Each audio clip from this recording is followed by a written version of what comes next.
last ones to arrive. You're here. Ah, there you are. Well, look who finally decided to show up.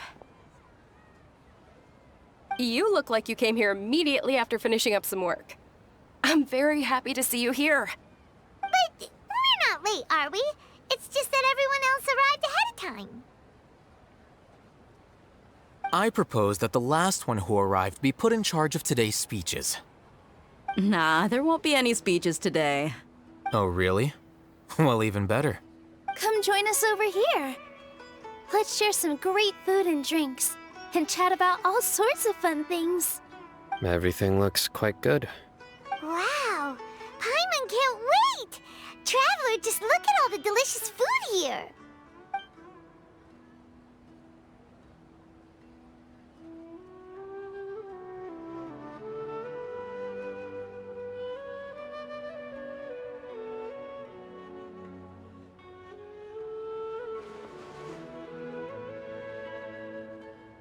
Whoa! It's so delicious! Oh, this grilled meat tastes amazing! The food was specially prepared for you by everyone in the Grand Bazaar. And we have gifts that were sent by the residents of Sumeru City when they heard we were holding a feast. Everyone that came said that you saved Sumeru, and wanted me to thank you all on their behalf. Ah, feels kinda nice to be seen as a hero. I could get used to this. Being a bodyguard is also a hero's job. You've always been amazing, Dia. My lady sure has a way with words. Thanks. I'm glad to hear it. And I'm happy to meet everyone that participated in the great plan. Don't mention it. Come to think of it, we've really done something impressive together. It's unbelievable! We owe it to our abilities. And luck. Really? Why do I remember everybody thinking that luck was against us and feeling like we hardly had a chance of succeeding? That's how I remember it too. It's luck that brought us together, and it was luck that let us form a team. Then, it took even more luck for us to formulate a plan and implement it successfully. Moreover, judging from the results, everything worked out well. Yeah, everyone gave it their all when it mattered most.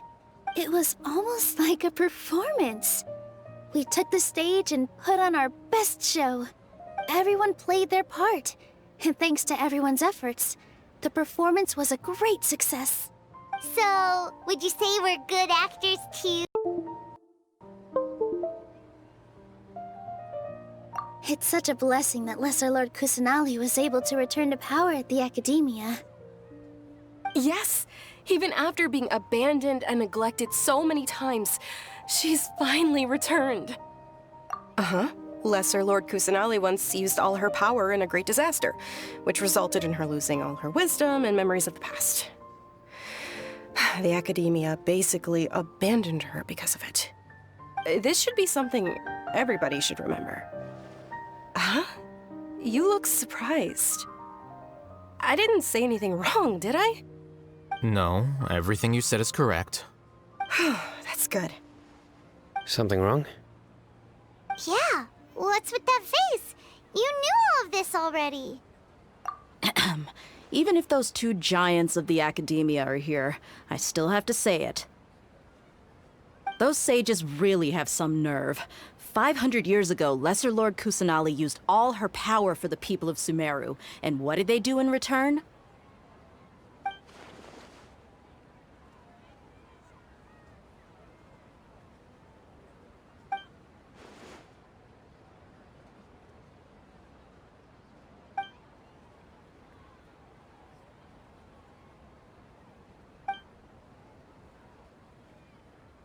I shared a secret with you, and now you owe me. So in return, I'd like you to answer a question for me. Give me your hand.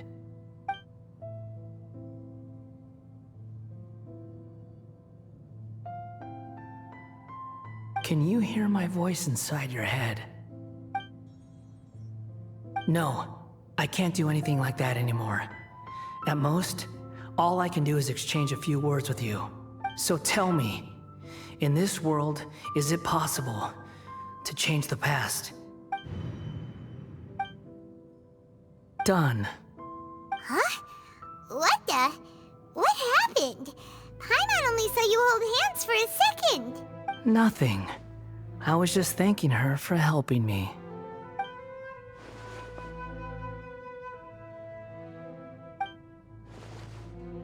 So long. I suggest you get yourselves out of here quickly. Where are you going? Hey, wait up! Didn't you say not to go running off? Fast reaction time. But I don't think we'll be seeing each other again. From this day forth, the names Balladeer and Kabukimono will cease to exist. Those who died in Tatarasuna because of me deserve another chance at life. Hey, Balladeer! Don't do anything stupid! You know, I never did like insects. Hordes of the puny things swarming together can be a real nuisance. And I enjoy nothing more than to stamp them out like the pests they are. But if a colony of harmless ants isn't threatening anyone, I guess they deserve to be left alone. Luckily, everything can be set right. It's time to solve this once and for all. Balladeer! Balladeer! Uh-oh, he disappeared. Come on, we gotta find him somehow.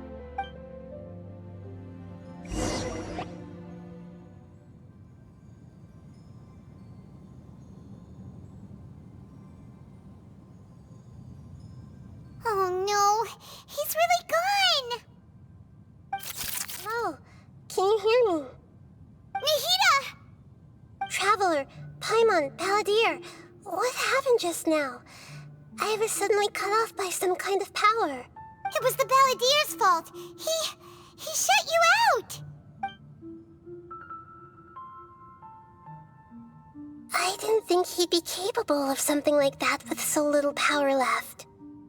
Did he keep some of his power hidden when he was defeated? Or did he achieve something beyond his abilities, and it took everything he had? Where the heck did he go? Ugh, it's all our fault. We were supposed to keep an eye on him. Sorry, Nahida. Don't be. It's not your fault.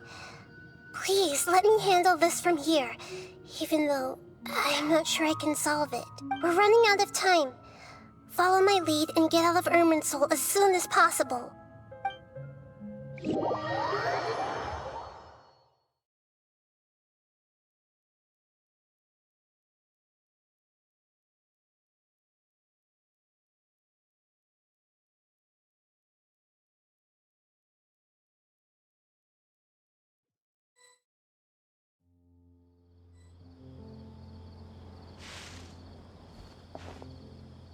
We're out! And we're at, an inn or something? This is an emergency. I'll have to ask you to stay here for now. Everything's arranged, and nobody will disturb you. I'm sorry, but this isn't something I need your help with. Leave this one to me. An emergency? How bad is it? Nahida, will you be okay? Don't worry. If my assessment is correct, though there may be some minor disturbances, it won't lead to a disaster. Please rest and recover your strength here until I say it's safe. Her voice has gone. Paimon can't shake the feeling that something really big has happened. What do you think the Balladeer meant? And why did he suddenly grab onto you before?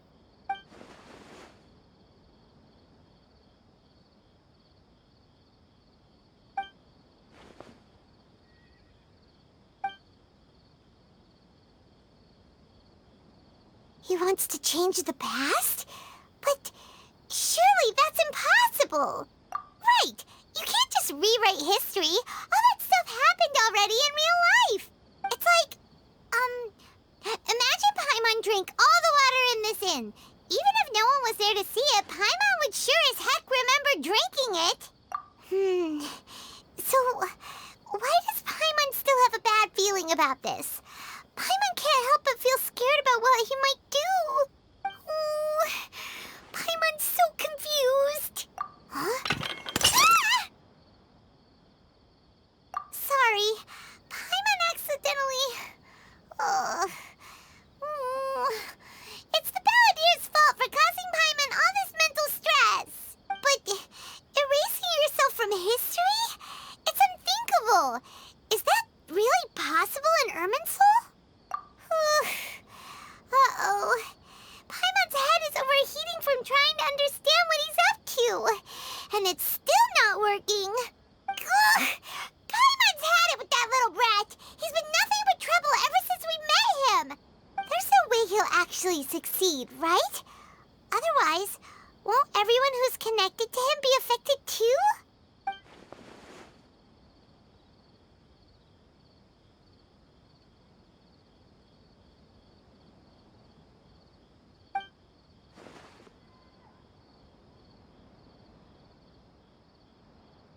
There's nothing we can do about it at this point. Hey, have you got any ideas on what we should do next? Seems like now there's nothing left for us to do but to go to sleep. But Paimon's still so worried. Paimon won't be able to sleep a wink tonight. So, how about,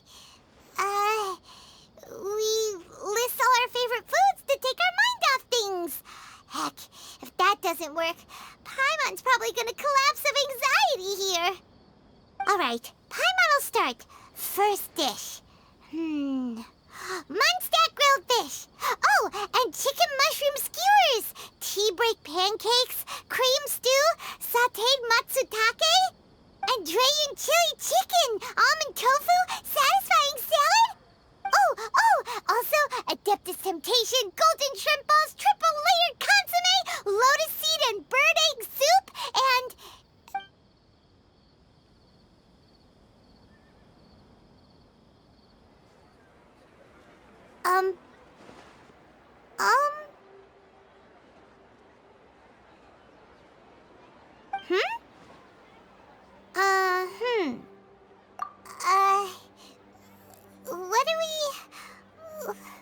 What was Paimon supposed to be doing just now? Paimon was, talking? Huh. Paimon suddenly can't remember what she was talking about. The Balladeer? Is that a food too? Huh. Weird name, though.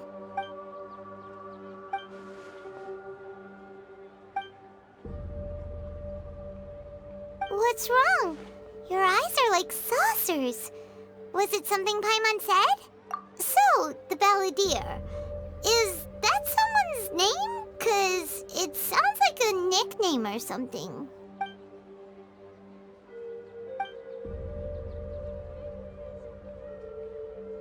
Okay, sure. Where are we going?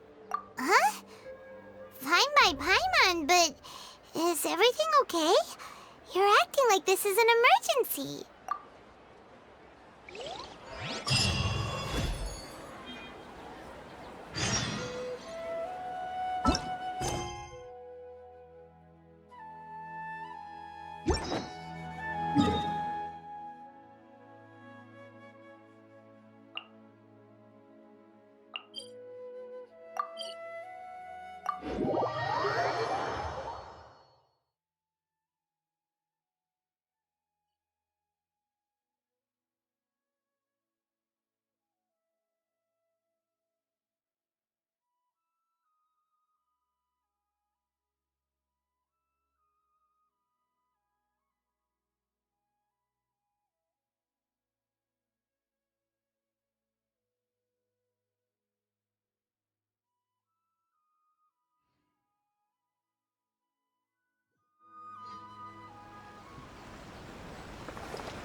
Ah, it's been a while.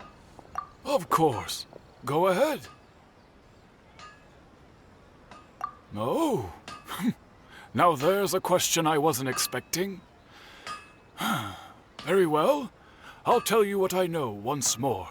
The once renowned Raiden Gokuden, comprised of 5 branches. Amenoma, Futsu, Ishin, Hyakume, and Senju. The art of forging practiced by these 5 clans was first taught to them personally by the almighty Shogun. Over time, the 5 branches diverged from one another as generations of bladesmiths honed and perfected their craft until they became 5 distinct traditions. Most of the great swordsmith clans of old have since fallen into decline, and for a long time, only the Amenoma branch kept its art alive. But fortunately, Kaedehara Kazuha recently returned to Inazuma and took up the mantle of the Ishin art. Now, 2 clans remain of the original Gokuden 5. If my memory serves me right, you yourself were present when he forged the Ishin blade. Oh, yeah, we were! Paimon remembers that now. We learned a bit about the decline of the Raiden Gokuden then, too. It seems like such a shame. That, my friends, is a tragic tale indeed. In fact, this was not made known to me for most of my life. All these years, I knew of those great clans' demise, but never the cause. Only recently, when the question was on my mind, did I ask Kaedehara Kazuha about this. He told me that, as we are both heirs to a branch of the Raiden Gokuden, it was right that I should know the truth. There is no harm in telling you, but I must warn you. It is a dark and sorrowful tale. The Raiden Gokuden were the targets of a murderous rampage by a vengeful bladesmith. Vengeful? Why? 400 years ago, so I'm told, there was a catastrophic malfunction in Tatarasuna's furnace. One brave swordsmith heard the commotion and chose not to flee, but he rushed to the scene, hoping to prevent a disaster. Tatarasuna was home to a state-of-the-art forging and smelting operation in that day, and overseeing it was the armory officer. His surname was Niwa, though he had family ties to the Kaedehara clan. Knowing that they had just one chance to save countless lives, Mr. Niwa and the swordsmith leaped together into the furnace. The furnace quickly stabilized, but neither of them made it out. The smith's death, though heroic, dealt a devastating blow to his family's fortunes. His orphaned son was left to fend for himself, and grew up deeply resentful at the world. In his heart, the whole of Inazuma was culpable in his tragedy. He hated the almighty Shogun for her apparent indifference towards his father's death, and he hated everyone who had done nothing to try and save him. Powerless and destitute, the only legacy he had to pass on to his children was his hatred. Generation after generation bore this grudge, living in utter misery. Alas, if only the story could have ended there. But 100 years ago, the then head of this family reached the end of his wits. He could bear their fate no longer, and yet he could do nothing to change it. Finally, he made a drastic decision to take revenge on the Raiden Gokuden. In doing so, he sought to vent his pent-up anger and shake the very foundations of Inazuma's forging industry. In his fury, he murdered indiscriminately, killing even bladesmiths from the Hyakume clan, which he belonged to. His goal was absolute, the devastation of all of the Raiden Gokuden.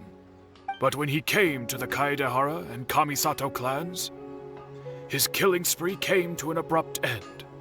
He failed to catch them unawares. They fought back fiercely, and they did not spare his life. That is why the Kaedahara clan and their Ishin art survived that day. I suppose they were the lucky ones, under the dire circumstances.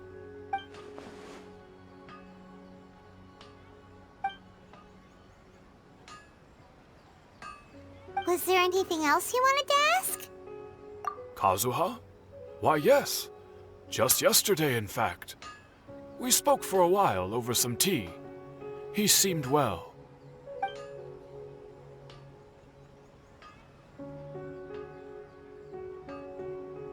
My pleasure. Don't tell Paimon. There are other places you want to visit too, right? Your expression says it all. You can't hide anything from Paimon. On to the next stop. Lead the way, traveler. Paimon will be right behind you.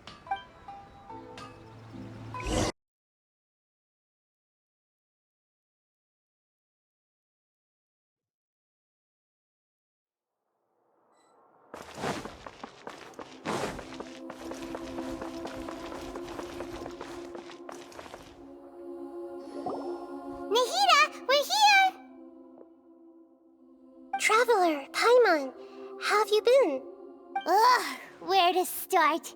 Paimon hasn't had a moment's rest this whole time. That night, we ended up chatting and chatting until suddenly the sun was up. And then she decided she wanted to go to Inazuma. The Balladeer? It sounds like some kind of code name. You look troubled. Is there something you need to tell me?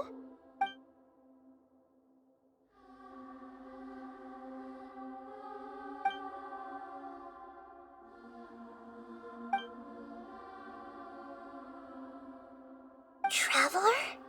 Hey, what's wrong? You look so upset.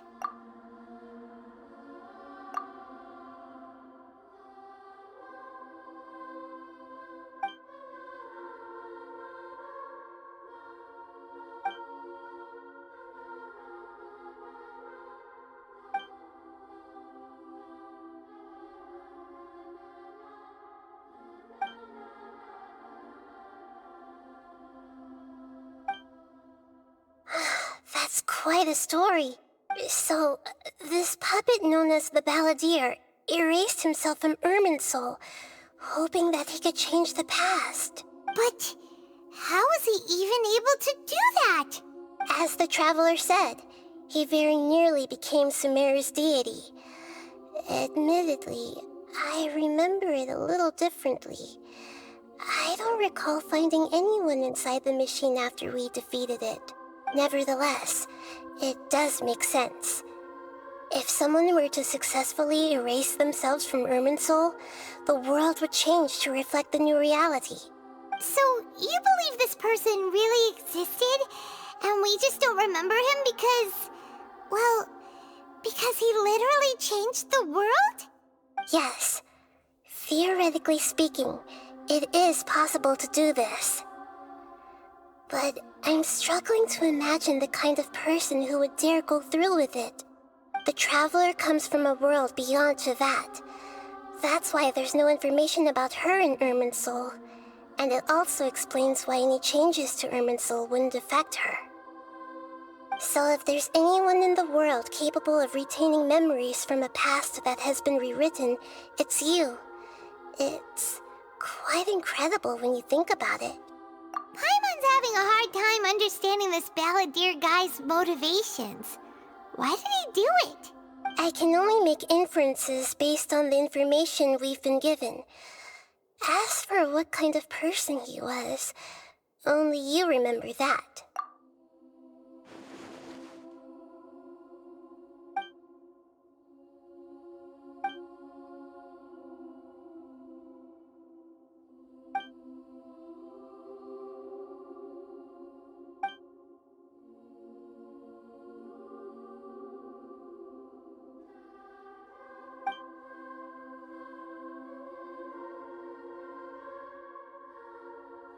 Something else worrying you? Something that you can't share? It couldn't change the fate of the ones who had died, right? Once the balladeer realized he hadn't been betrayed after all, it must have completely changed his view of the people of Tatarasuna. Now he saw them as friends again. He couldn't keep hating humans after that. And if he thought there was a chance he could save his old friends, it would be hard not to try. The story makes sense, every part of it. The balladeer tried to achieve godhood with the doctor's help. He was unsuccessful, but retained the power to connect with Irminsul. That power then enabled him to change what was recorded in Irminsul and erase himself, even though he didn't have much strength left. Yeah, it does make sense, but it still ended in tragedy for his friends. It just feels so hopeless. He gave everything to do this, but it seems like he got nothing in return.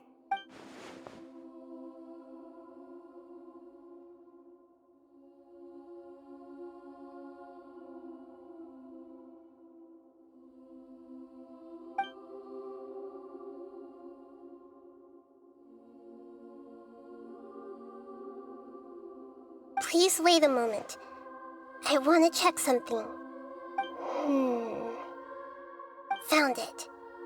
This should be the one. It turns out that I have a strange way of confirming everything she has told us. What is it? A record from a personal collection. It was tucked away in a corner. You should take a look.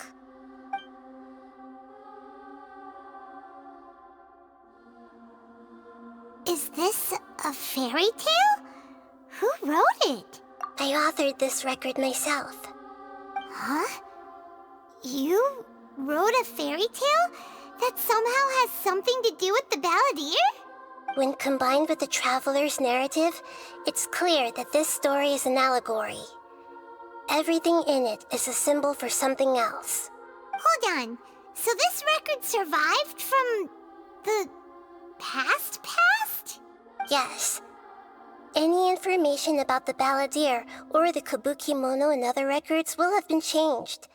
But I wrote this story in a way that means it was left intact. Changing the information in Irminsul changes to that. But Irminsul can't change information that was well hidden in advance. I guess I must have written this story as a backup before the balladeer entered Irminsul. That's incredible! What a great idea! And sending the traveler into Irminsul with the balladeer must have been a further precaution. I knew she'd remember everything. This story is abstract enough that it still resonates with the present information recorded in Irminsul. But if we connect all the different pieces together, the true story that emerges is the one she told us. The now erased life of the balladeer.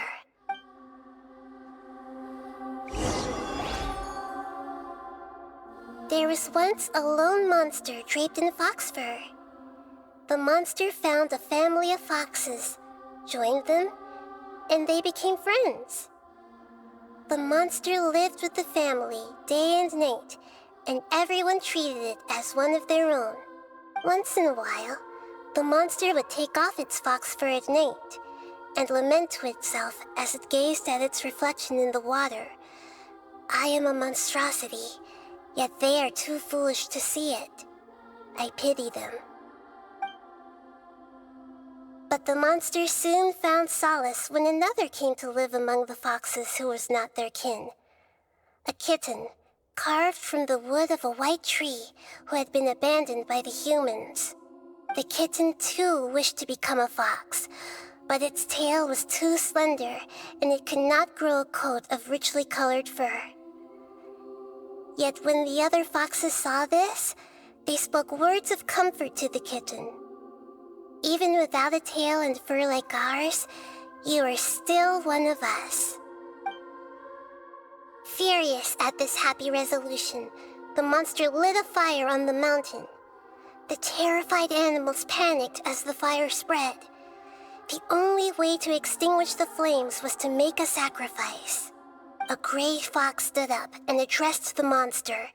It said, "You are the cleverest among us. Surely you can help us find a way to solve this. The monster smiled, led the fox toward the fire, and murdered it.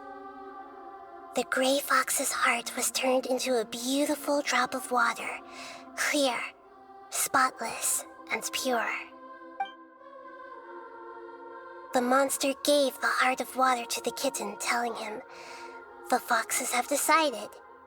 You are the one who must be sacrificed. Take this, quench the flames, and die for your fox kin." The fire was extinguished, but the kitten lived. It left that side of the mountain and found a little bird who had a broken wing. The two promised they would spend their whole lives together, but the little bird did not have long left to live. It passed away soon after. After burying the bird, the kitten left the mountain for good. Never again would it cherish a single creature nor a single blade of grass that stood on that mountain. The kitten spent the nights wandering aimlessly, gnashing its teeth at the moon. How it wished to swallow the moon and devour the moonlight. If the world could only return to darkness, then it would finally be peaceful and content.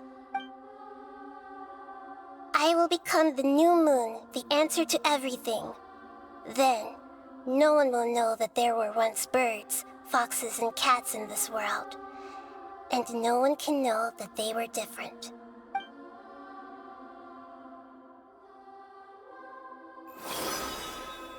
We solved it! I remember now. This is not just the Balladeer story. It is his very own memories. I made a backup so that it would be preserved no matter what happened. To become a god, he was experimented on and modified countless times. It was brutal torture, and the only reason he was able to survive is that he was a puppet. This memory was extracted from him by the scholars. Presumably, they kept it to have something to defend themselves with. Creating a deity was just the first step. Some of them wanted to be able to control it. That's why they backed up his memory for later use. I buried it deep inside one of my own dreams, and then hid it inside an allegorical story so that it wouldn't be altered. It's hard to believe that this person really existed, let alone that he tried to get rid of us on more than one occasion. Paimon has no memory of him at all. He completely vanished like a puff of smoke. The Balladeer agreed to help me look for information about the Descenders, and although he was unsuccessful, he still helped you. Before he vanished, he confirmed an important detail, that Conria was where your twin first came into this world.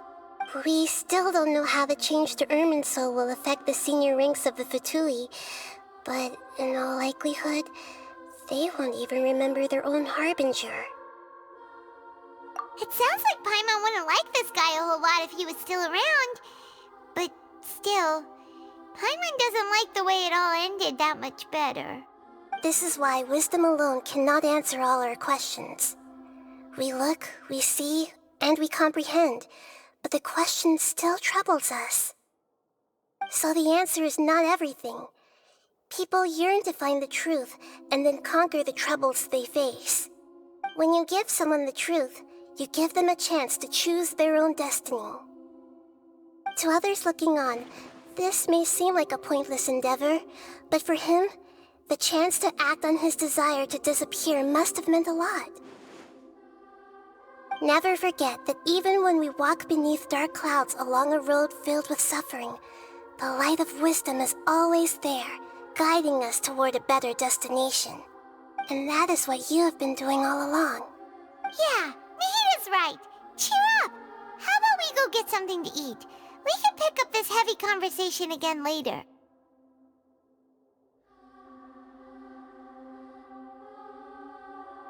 Good idea. Paimon, why don't you take her out for a walk to clear her head? You got it. Come on, time traveler. You need to get out of your head for a while. You'll feel much better after taking a walk. Let's go get a snack from one of the stalls in the Grand Bazaar.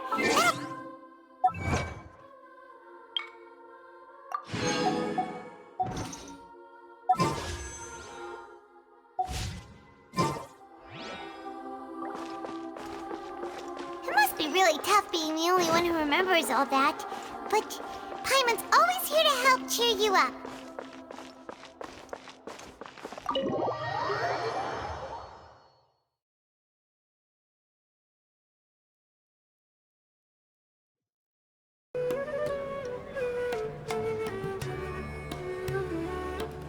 We're here! What should we eat first?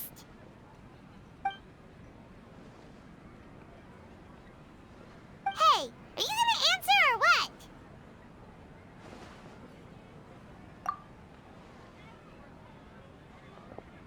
All right, whatever you want. Well, Paimon will be right here when you figured stuff out. Then we can get something to eat.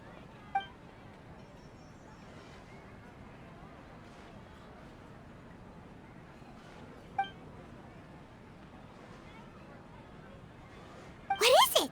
Have you figured it all out?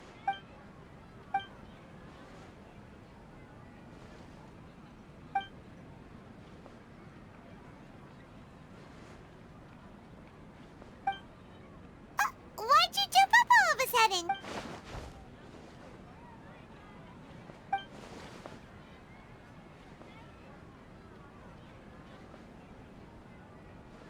Excuse me, boss. There seems to be a small problem with the last bill.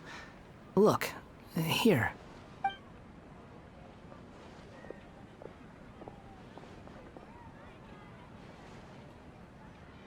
Hey! Hey, wait! You mean me? No, not you. That kid! Didn't you see? Little rascal grabbed my last 2 fresh Sunsettias and ran off. Look, if you're gonna help out here, you can't keep spacing out, okay? What is it? Work's too boring for you? Or has the big city got too many distractions? I wasn't paying close enough attention. Sorry, boss. I think you're right. Maybe it's the city. It's so exciting. It can be hard to focus. Who's that guy? You know him or something? He's who?